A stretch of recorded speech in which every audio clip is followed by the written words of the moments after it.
on, guys? Welcome back. Today I'm doing a video that I think hopefully will help a lot of people, but I think a lot of people don't know this, and that's what's actually kind of a little bit scary.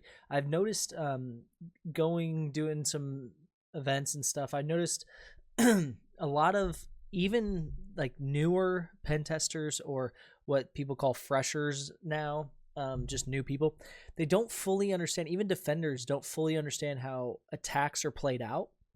And I think it's actually kind of scary how little some people know this stuff. And I think this is a video that everybody should watch, not just pen testers, not just defenders, but everybody, because this will add some perspective to what you guys know is like the pyramid of pain, or even like just how attacks are played out. And so what we have here is a scenario laid out, and I'm going to walk you through it. But we're going to talk about it real quick. And basically what we're talking about today is how is a real attack played out from kind of start to finish, right?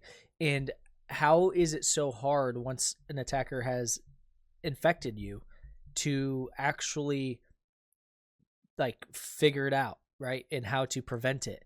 So what most people think of, right? And we'll just draw this out really quickly, is most people think attacker right here, right? So we'll say attacker, and they think attacker, target, and this is how most people visualize an attack, right? They visualize, boom, an attacker attacks somebody and then takes the data and blah, blah, blah. That's how most people visualize it. It is so much more complex than that from just a network perspective, that it's not even funny. And so we're going to talk about it, because if this was how attacks actually played out, this would make it super, super simple if we were actually able to do this, right? Because think about defending against this. This would be so easy, right? Attacker targets me, I block them. Done. Easiest day of the week, right?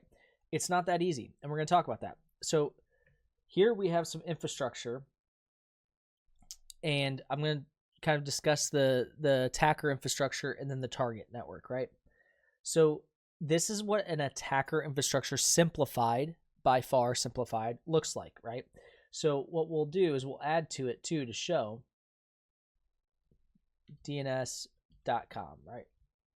Doesn't even matter what the actual name is, right? And DNS.com will actually come here, go here, and then we'll put this. There we go.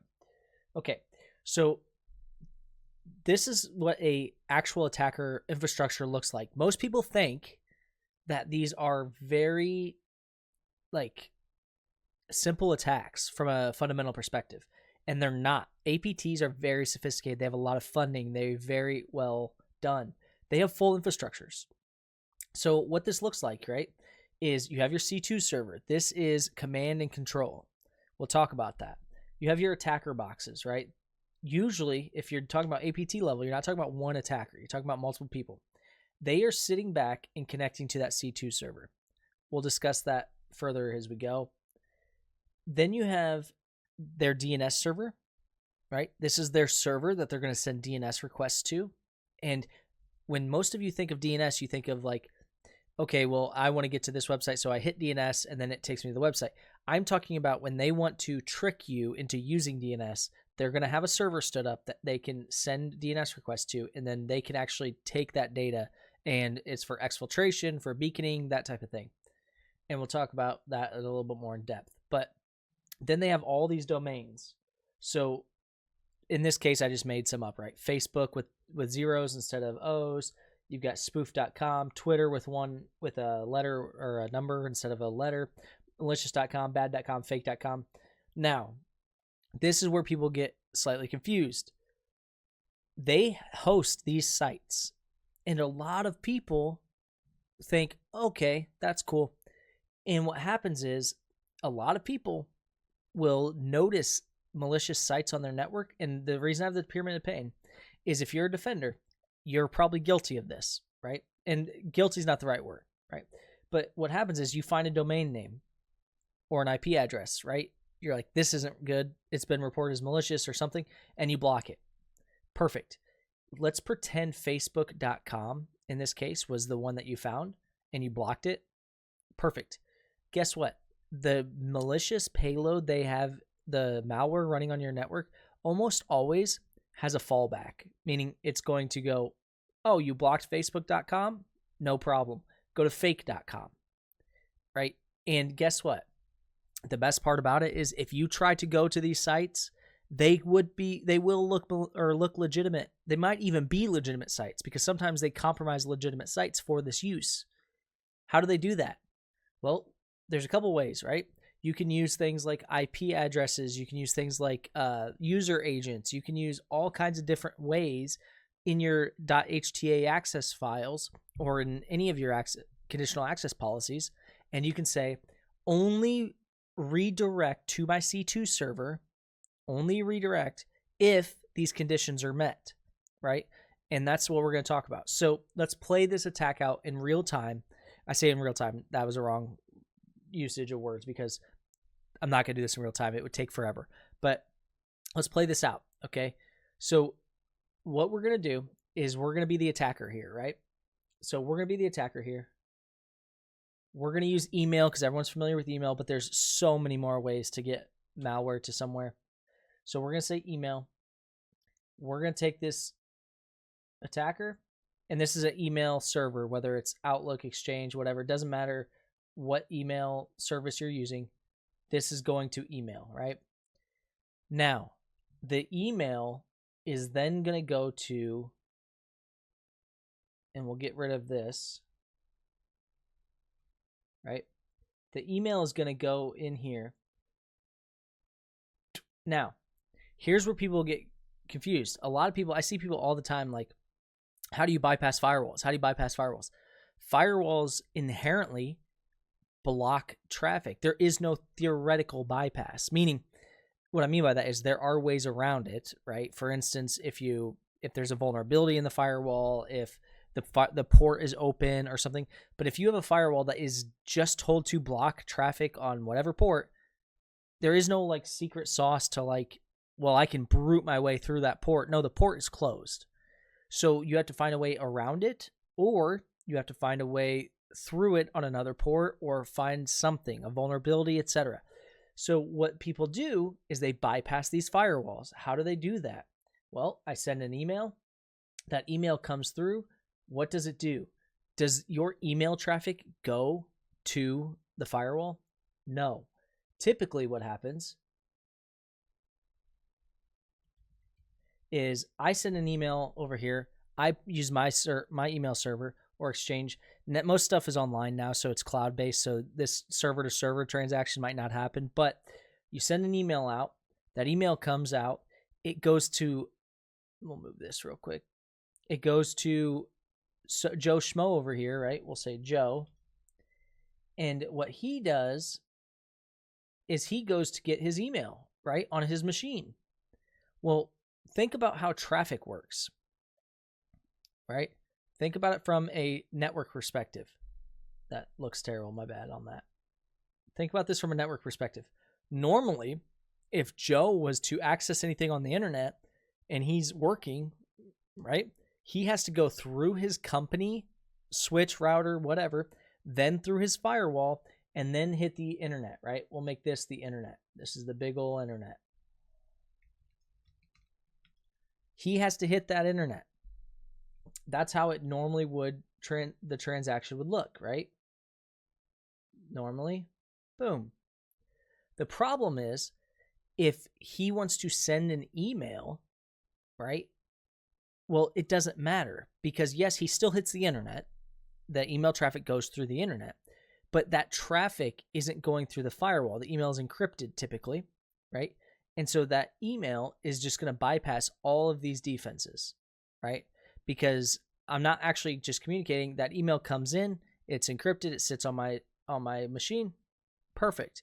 Now, there are usually proxies, filters, things like that for email specific, but there's ways around that. You can zip up your files, password protect them, all kinds of ways to get past these filters, right? But the difference is I'm not directly trying to connect to a port on the firewall over here, right? If I wanted to go to the internet, for instance, I'm going to go to 443 on this port, connect, blah, blah. The internet or the firewall doesn't really care that you're trying to send an email. It's going to allow you to send email, because otherwise the only way to block that would be block everything. So what's it going to do? Joe Schmo over here is going to go boom right here, and he's going to go through the firewall here, and he's going to go straight up to the email, right? Sounds silly, but for those of you that aren't like super technical, the internet uses port 44380, those ports. The email uses something different, and inherently it's going to be open on the way out, egress. It's going to allow traffic out because it has to, or else you can't send emails, right? So however this looks, email, whatever, there's multiple other ways to get it. This is going to be how we're going to say this payload hits, right? So Joe gets hit, okay? So he gets hit with this email. So let's go ahead and copy that. Joe's hit. Joe is infected now, right? So now Joe's infected. Well, we know that this attackers cannot come across the internet, because if you look, if we try to come from C2 and we try to go straight to the internet, move it up there, right?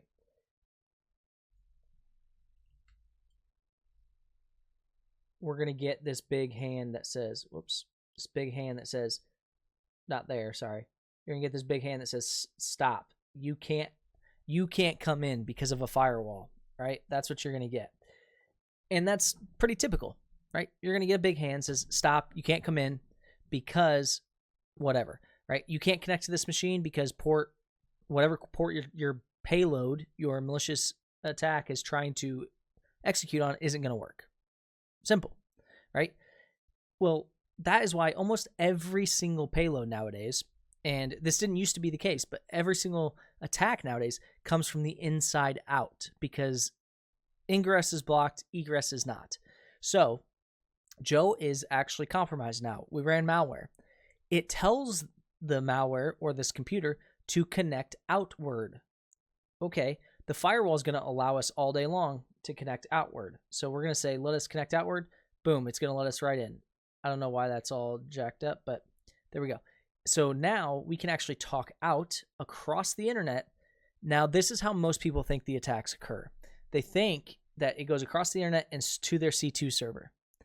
The reason they don't do that is because if you find the IP, right? Because if you guys know how how C2 servers work, you have to have constant communication with that machine.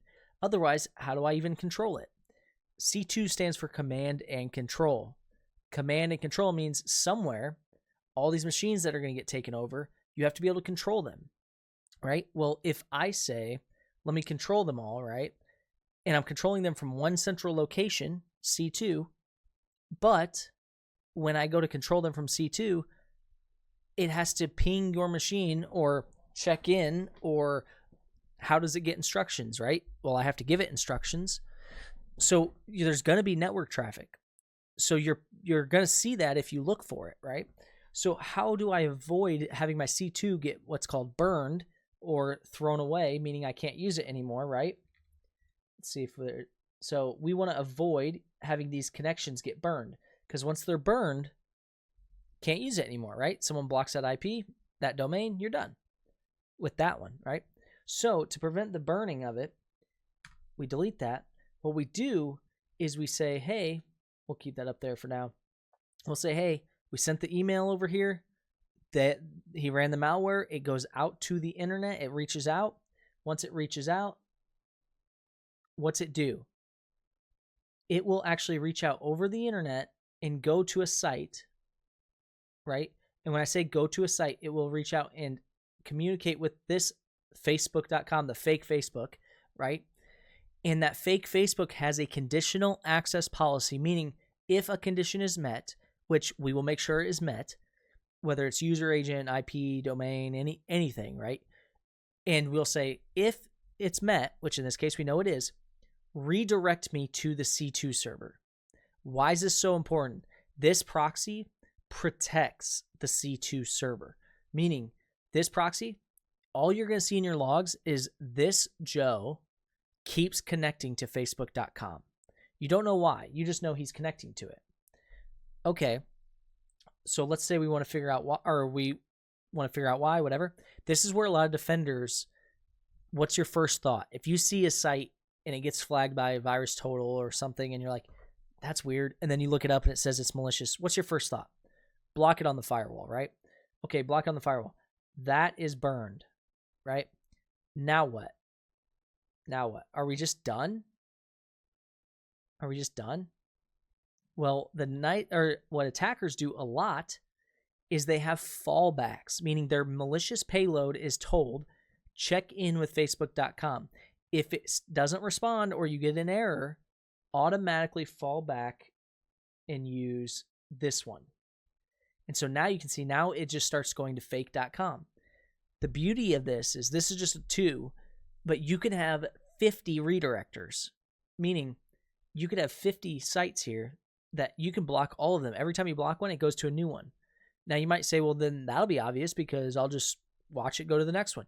If you only caught the first one because of network traffic, you're not going to catch the next one because the network traffic is going to be so minuscule. This is what people don't understand about real attacks, right? In a real attack, an attacker is not going, hey, I'm on your computer, right? Because that is so loud and obvious. They might connect to your computer, right?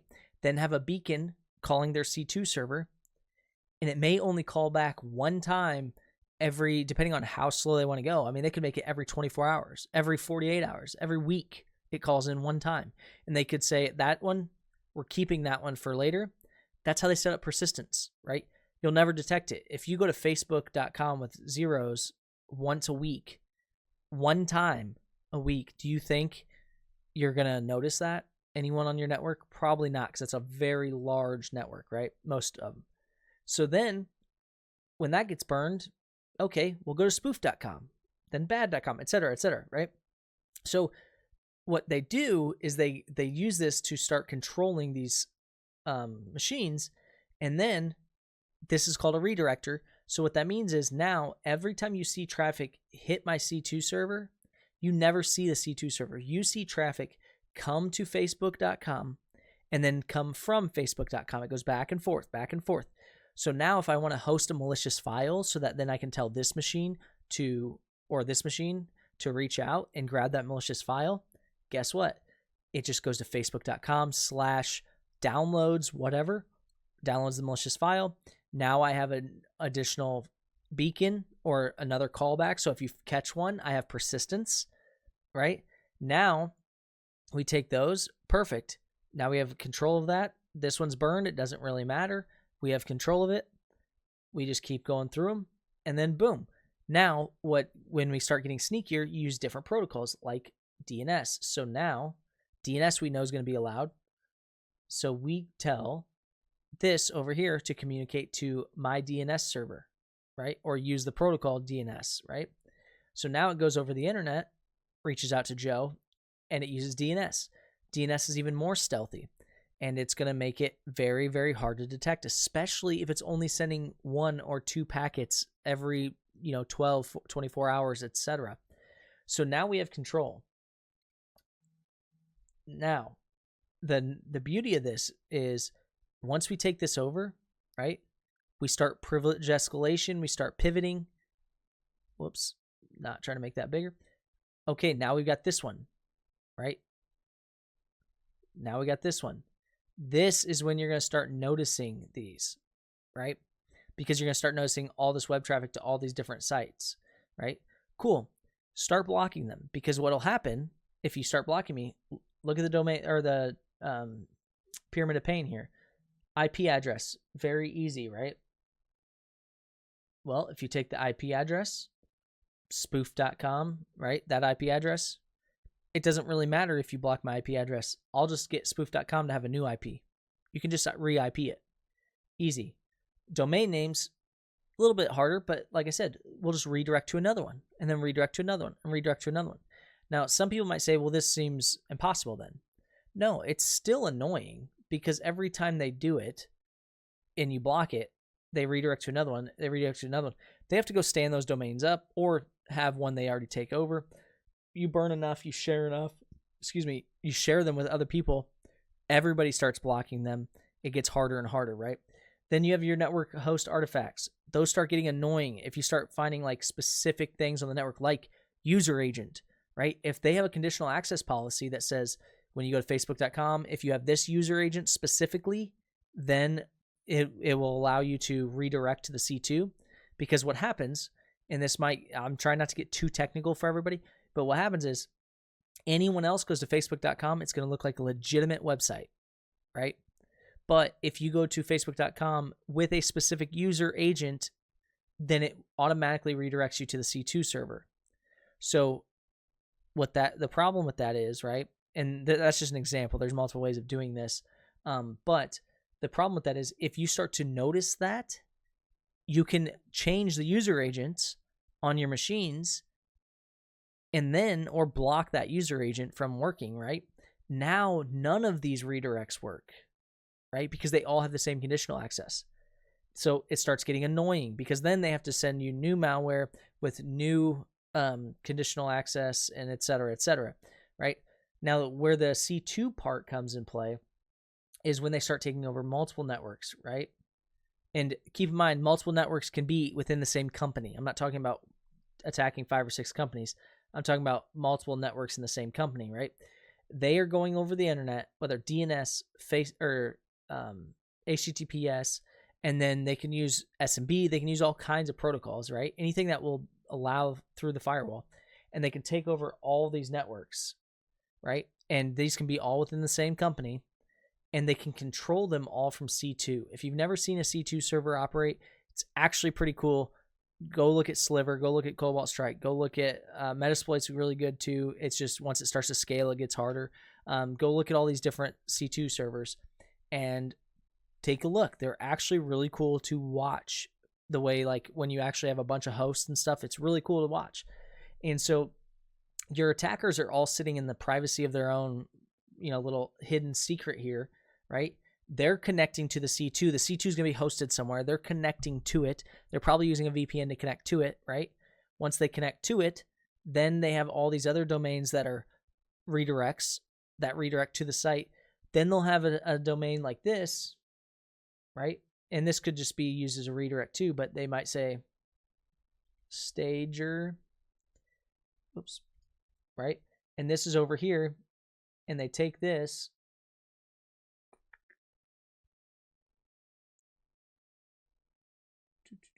and this is a very small scale one. Now, when I want to give you a malicious file to download, I stage it over here in this website. So like I said, with blah.com/ downloads, whatever.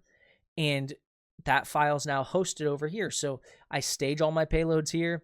Then when it's calling back, it's actually talking to these websites. And then when those websites may fail or you block them, I have persistence set up using DNS over here. And it's all routing to the C2. And nobody can tell where the attack is actually coming from. Even if you know you're compromised, you may think, well, I blocked the website, I deleted the malware, we're fine. But they may have persistence set up using DNS or something else, and it's all calling back to the C2 server, and you don't recognize that, right? So it's super important that you understand how these work, because you need to understand what to do and how to actually appropriately investigate, which that's a skill set you have to get. But it's important to know if you see callbacks to a C2, you're probably, unless you got really lucky, it's probably deeper than blocking the domain, right? You can burn this domain. We'll copy that, paste it, burn this domain, right? And they still have these other domains, right? So this is why threat intelligence is so important, because all these domains can be preemptively blocked, so malware might not even work. A really interesting, the WannaCry is one of the most interesting security researcher found that there was a kill switch in it that you could basically, I think, route to, I can't remember the exact details, but route to a specific domain, and it would actually kill switch the malware. So it was really interesting. So these redirectors and the C2 servers and how they operate is so important to their process that if you can stop any of these, it's annoying, but if you can start getting up the pyramid of pain, right? Start looking at their tools, right? If you have, for instance, a lot of people are like, well, we block Mimikatz. You might block Mimikatz, but if it runs in memory, that gets really hard to find, right? You might block LinPeas, but if it runs in memory, it's really hard to find, et cetera, right? So you're looking at these tactics, right?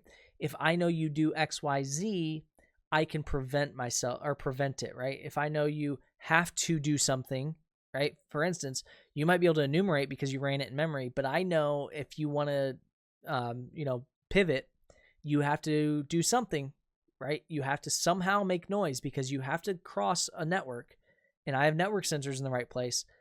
It's going to be hard for you, right? So that's where you start looking at these tactics, techniques, and procedures. So we'll go over the attack one more time, like really quickly, so that you guys can understand how real world attacks happen. Attacker sends the payload through an email. Boom. Joe clicks on it. Now he's routing over the internet, going through to a redirector, which is a fake website, right? That redirector then triggers that payload, which goes to C2, right? He already did the malicious payload here, so he's already infected. Now he has this connection to C2, which means they can command and control that machine. Now they're going to start privilege escalation, lateral movement. They're going to start moving around the network. And all of them, the whole time, are going to start calling back to these fake sites.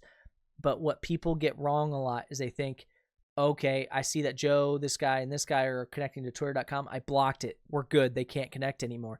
The reality is they have fallbacks on fallbacks. They have other redirects. They have persistence. If you are getting C2 traffic in your network, it's time to call somebody because you're deep in it, right? And so this is a very, very simplistic way that attacks happen because I didn't even go into any technical details, but I want you guys to see that these are not like simple like CTF exercises. Like this could take months and months of preparation to really prepare for something this scale. And so when they attack, it is sophisticated and it's thought out. So hopefully this helps you guys, and hopefully you guys can visually see now how these attacks occur. And again, this is simplistic. Keep in mind, these infrastructures can get way, way bigger, especially when they have like test environments and all this stuff where they're actually testing payloads and et cetera, et cetera. But just wanted to show you guys so that you guys are more aware of how redirectors, C2, all that stuff works, because these boxes will always be connecting back. And so it's very hard to detect when you start blocking domains and they're calling back to different domains and et cetera. So hopefully this helps you guys. Hopefully you guys have a great day, and thank you guys so much.